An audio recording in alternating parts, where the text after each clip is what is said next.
Hello and welcome to week 9 of Friday Football Fever. Guys, believe it or not, we are already in late October, which means most of the regular season is in the rearview mirror. And in many districts across Central Texas, there are only a handful of teams that still have legitimate shots to end 2019 as district champs. Tonight in TAPS Division II District 3, a private school championship was on the line. 6-1 Regents took on 7-1 Brentwood Christian. Both offenses average over 36 points per game, and both defenses give up less than 10. They spent all season beating up on other private school competition, but this week they prepared to go head-to-head. Yes, there's a district lead attached to this. It's us and them right now for first place, and so that makes it a little intense. What we see on film, they dominated teams all year. So we're looking for a battle on Friday. I believe it's going to be a closer game. Of course, I have confidence in my team to pull it out and win. Confidence counts for a lot, but Regents has been the big dogs in this conference for a while, so it's going to take a lot to bring them down. And based on how they started this game, the big dog did not want to leave the front porch. Quarterback Wilson Long found Josh Franklin on the corner fade. That made the score 21-zip. Then the Knights defense joined the party. The out route was picked by Ben Burkle. Ben returned it about 15 or 20 yards.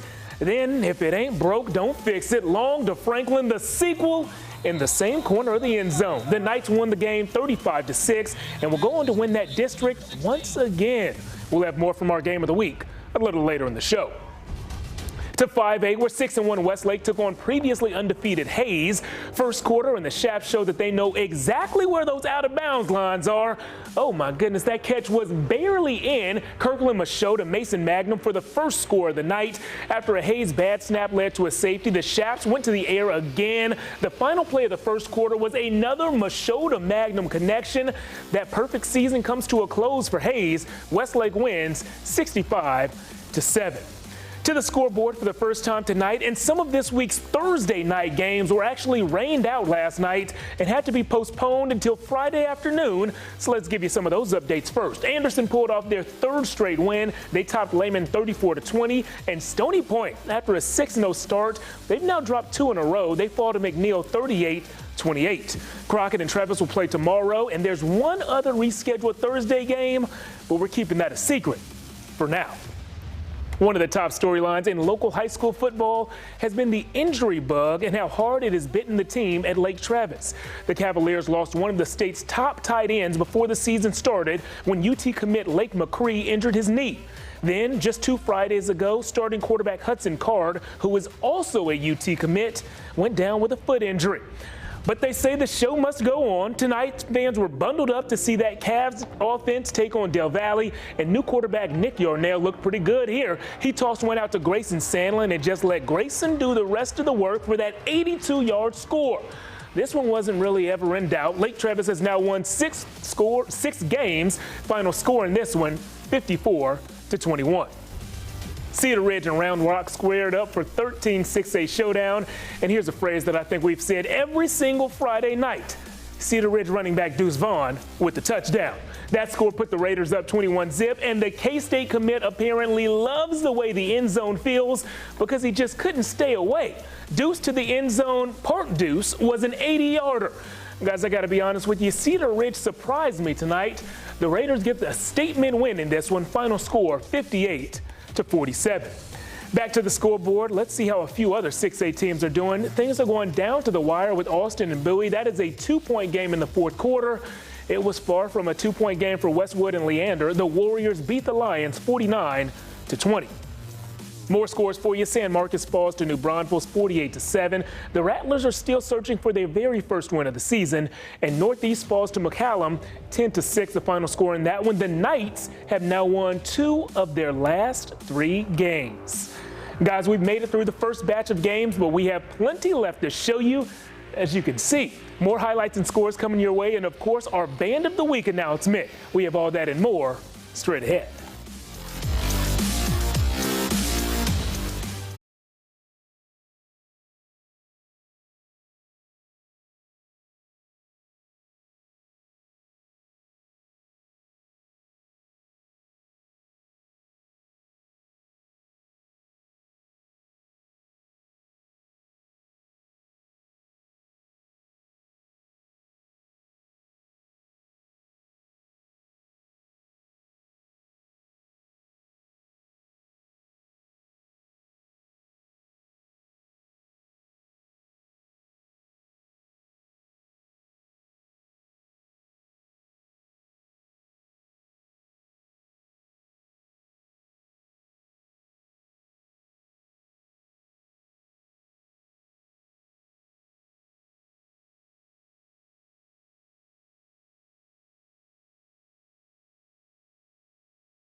Pflugerville and Hutto both entered the weekend looking for the same thing, a little redemption. The Panthers and Hippos both came up short last week. We knew one squad would get back to its winning ways today. But which team? You want the short answer? Hutto. The Hippos were already up 40-7 when Kendall Williams just refused to go to the ground on that 27-yard touchdown. It's pretty clear that the guys from Hutto have already forgotten about last week's loss and are very much back on track. They beat Pflugerville tonight, 54-7. 0-7 Rouse hoping to find their first win of the season tonight against Connolly. And when you're looking for win number one, you'll take points any way they come. A bad snap on a Connolly punt led to a safety. Rouse took an early 2-zip lead. That's the good news for the Raiders. How about some good for the Cougars? Jahdae Barrett, the Baylor Bears commit, showed off some serious athleticism on that pick. The pick was nice, but it wasn't quite enough. Look at this, Rouse. They get win number one this year. Final score 15-14. Back to the scoreboard for a few more 5A updates. Dripping Springs tops Seguin, final score 66-28. And Bastrop snaps Brenham's 6-game win streak. The Bears won tonight 30-25. Lockhart completed a shutout this evening. They topped Kennedy 45-zip. And in some 4A action, Lampasas did what Lampasas does. They won big. Final score against Taylor 56-0 Badgers. To Georgetown, where the Eagles hosted Manor tonight. A win for Georgetown would keep their hopes of a winning district record alive. A win for Manor would keep them in the hunt to possibly finish first place in that very same district. A big storyline this week was that guy, Manor's Princely Humanlin. After being committed to the Longhorns for months, he decommitted on Wednesday. To the game tonight, and Manor's Dayron Butler III took the end around in for the score. That looked easy compared to this. Georgetown's Brandon Bradford took the ball to the outside, searching for the goal line, and he found, a huge hit. He earned 6 points and probably a few Advil after the game. This one was tied at 14 at the half, but boy, did Georgetown pull away after the break. The final score, Eagles win 56-35. Out east, Elgin hosted Cedar Creek. Both teams brought 2-game losing streaks into this one, but both also hope to come down with a win. Kind of like the Eagles came down with that first half interception. They returned it out to about the 45, and when the Cedar Creek offense got the ball, well, they knew just what to do with it. Timothy Caldwell rolled out and tossed up a moon ball to Ty Pruitt. Ty made the dive and grab for 6, and as things stand right now, Cedar Creek leads 22-17 in the fourth. If you want more scores, you've come to the right place. In District 14 4A, Burnett pulled off a 4-point win over Liberty Hill.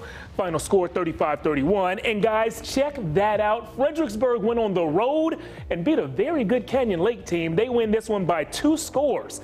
Final score in that one 33-20. A few more finals, one real close and one not so much. LaGrange beat Smithville by just 1 point, final 14-13, and Giddings put up a ton of points. The Buffaloes played like kings against Royal. They win 40-zip. Back to the highlights. LBJ had some momentum after a 65-0 win last weekend. They picked up right where they left off against NAVARRO tonight. First, the 15-yard toss to Danny Davis. Then Sean Fresh Jr. got into the end zone for his second time on the game. LBJ went up big and stayed up big. Final score 59-zip. Back to the scoreboard. Eastside Memorial suffers another shutout. CUERO wins that one 69-0. Llano and Bandera had a close one tonight. The Bulldogs win by 7. Final score 28-21. More scores coming your way. Wimberley falls to Geronimo Navarro. Final score in that one 42-14. And Cameron Yo, they suffered a mid-season loss, but since then they have been rolling. They keep that roll going. They win tonight over Rockdale 31-3. Now, Friday nights aren't just about the players on the field. They're also about the cheerleaders, the trainers, and, of course, the band. Every week, we showcase one local group as our Friday Football Fever Band of the Week. This week, that honor goes to the band from BOWIE. They let our cameras get a front row seat while they played one of their favorite songs, I Can't Turn You Loose. Let's take a listen.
Welcome back to Friday Football Fever. For one local star who actually didn't take the field tonight, the day began bright and early. Even though Lake Travis quarterback Hudson Card is sidelined for a few weeks with a foot injury, he still got to enjoy a very special and very rare ceremony this morning on campus. The future Longhorn was presented with his Under Armour All-American football jersey at about 7:30 a.m. Hudson has earned a spot to play in one of the premier high school all-star games in the country. This event features 100 of the nation's top recruits. They spend a week getting coached up by some all-time greats and then kick off their last game as high schoolers on January 2nd in Orlando.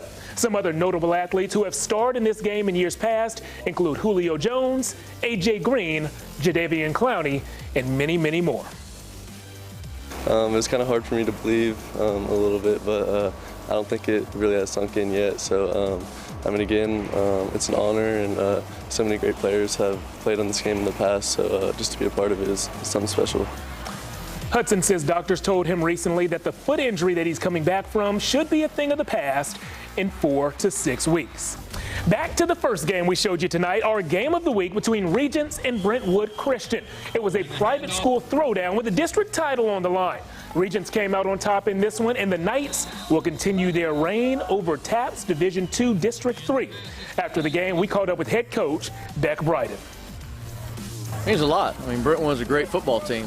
Physical, gritty, they get after it. They got after us. They hit us in the mouth early and often, and we had to respond. And I'm proud of the way that our kids responded and coaches. We made some adjustments, and we finally started playing well in the second half. And give credit to Brentwood. I mean, they brought it tonight.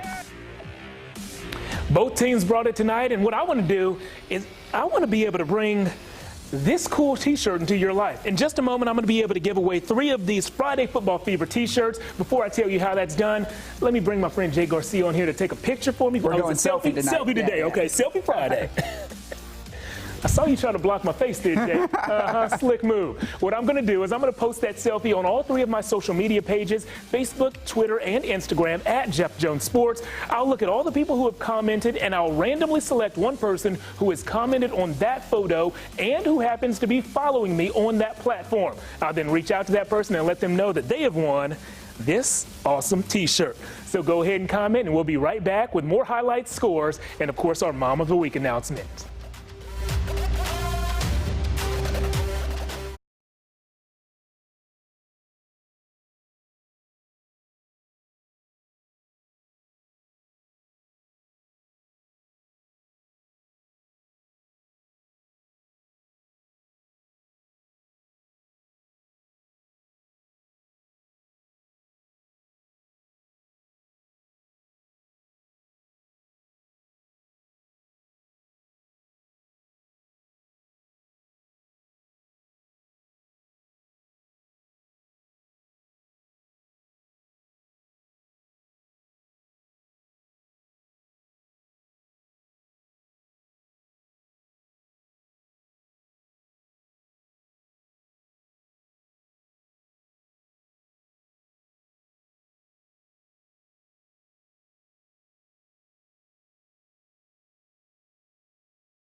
Welcome back to Friday Football Fever. Now is when I bring in my good friend Jake Garcia. And Jake, this week we didn't just see games played on Friday evenings. We saw some on Friday afternoons too, and I hear Mother Nature is to thank. Yeah, they say Father Time is undefeated. Yesterday, Mother Nature was as well. Every Thursday game in the Austin area was pushed back to Friday because of last night's thunder and lightning. And I don't want to be dramatic, Jeff, but I was wondering if the same thing was going to happen tonight because the wind chill was about -30. To the frozen tundra we go. I couldn't even keep warm for this 3 p.m. kick between Weiss and Eastview. We'll pick it up in the second half. Game still tied at 7. Tavian Court up top to C.J. Meeks to pick up a long third down. But hold everything. Flag on the play. It brings it back. So Weiss now staring at a 4th and long. What's head coach Tommy Altman going to draw up? How about another deep ball right back to Meeks? Altman said someone once told him offense is more about playmakers than play calls. That would be the game winner. From 0-10 last year to playoff berth this year, wow. Weiss is into the dance, showed a lot of heart, gutting out the win with a 20-hour break squeezed in between. You know, there's nothing in a coaching manual when you have to get lightninged out on a Thursday night and spend 20 hours, you know, figuring out what to do with your plan to get ready the next day. But I thought our kids handled it really well. They came out in pregame really fired up to go. And there's 2 good football teams out here today, and we're just fortunate to come out on top.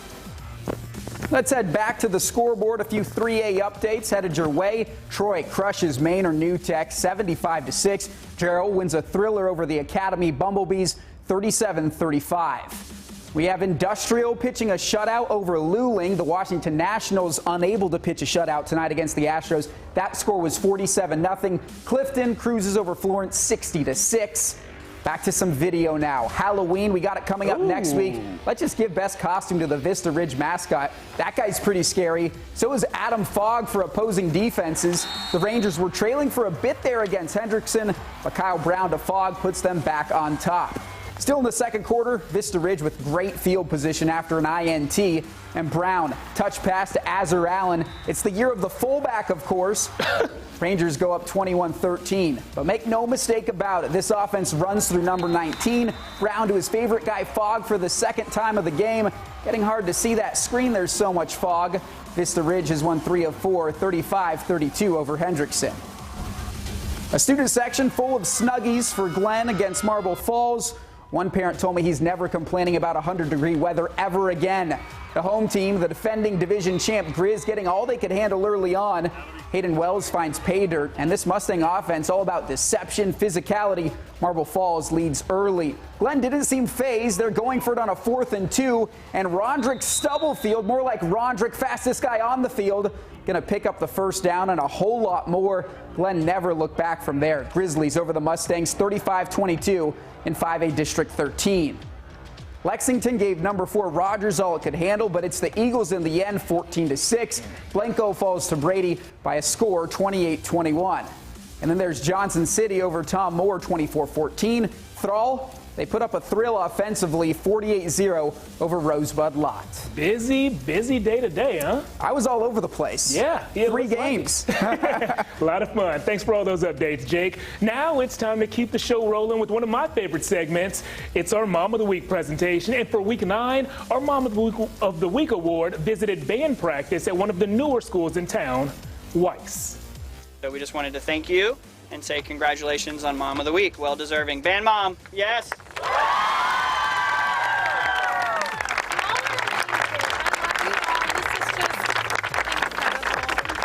You know what's really incredible? Is you, Sarah Robbie. Sarah's son Gentry is in his 3rd year with the Weiss Band, and Sarah has served on the uniform committee each of those 3 years, meaning she helps select band uniforms that look good and make the kids feel comfortable on game days. After those uniforms arrive, she's one of the people who performs the alterations and adjustments to get them game ready. After receiving the Mom of the Week award, Sarah couldn't stop thanking the kids, the band, and of course, her son Gentry. I definitely feel lately like he kind of is seeing the full picture. The more that we go through these seasons together and he sees us there, I think it has helped us to just kind of see each other as like we're both allies in each other's lives. And it's neat to see him so excited for me because, you know, the teenage years can be all kinds of, you know, different challenges, and he's a great kid, and I think the band program is a huge part of that. I'm sure it is. If you know someone who you believe is deserving of the Mom of the Week award, she could be a football mom, a band mom, a cheerleading mom. Let me know about her on Facebook or Twitter at Jeff Jones Sports, or you could always reach out via email by sending a note to jjones@kvue.com.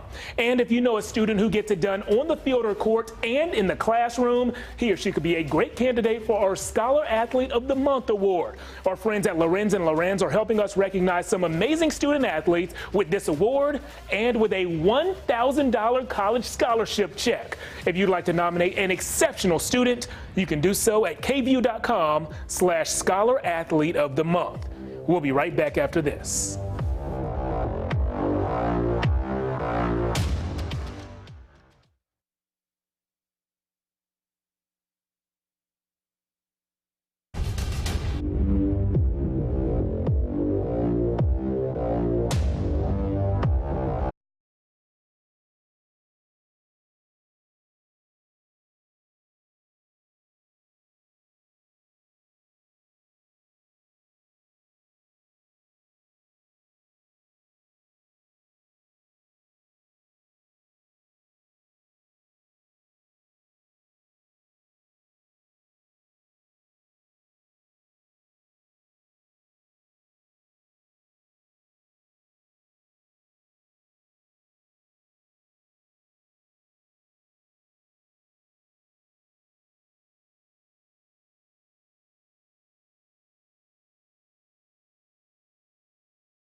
Welcome back to Friday Football Fever. Every week during the high school football season, we see hundreds of plays on the fields, and every week, Jake and I separate 3 of the best plays as our Big Save of the Week nominees. Let's show you which ones made the cut in Week 9. We begin with our old friend Deuce Vaughn. This kid can do it all. He can catch, he can run, and on this 75-yard touchdown, he proved that he can shed tackles too. By my count, he forced 7 missed tackles on that play. Jake, did you hear me? I did. 7! Yeah. Yeah, that's getting the job done.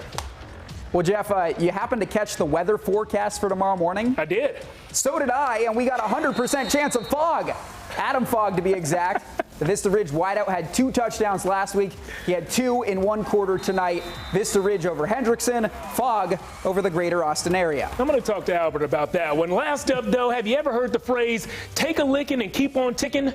This is what that phrase is about. Georgetown's Brandon Bradford got smacked at the 1, but that didn't stop him from reaching the ball across the goal line. Determination, strength, and maybe a few bruises.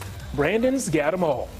Now that you guys have seen the nominees, it's time for you to let us know which play is your favorite. You do that by going to my Twitter page at Jeff Jones Sports. While you're there, you'll see the poll that I recently created with those 3 plays. You vote in that poll, we'll add them up and reveal the winner Tuesday during the 6 p.m. show. And of course, don't forget to check out Friday Football Replay tomorrow morning right here on KVUE. We'll also have full coverage of that Texas TCU game tomorrow evening. We're waking up bright and early to make that trip to Fort Worth. For Jake Garcia, Emily Jean Greco, and of course our photographers JP, Brian, Gusky, Scott, Tom, and Jackson, I'm Jeff Jones. Thank you for watching, and we'll see you right back here tomorrow with even more local sports news.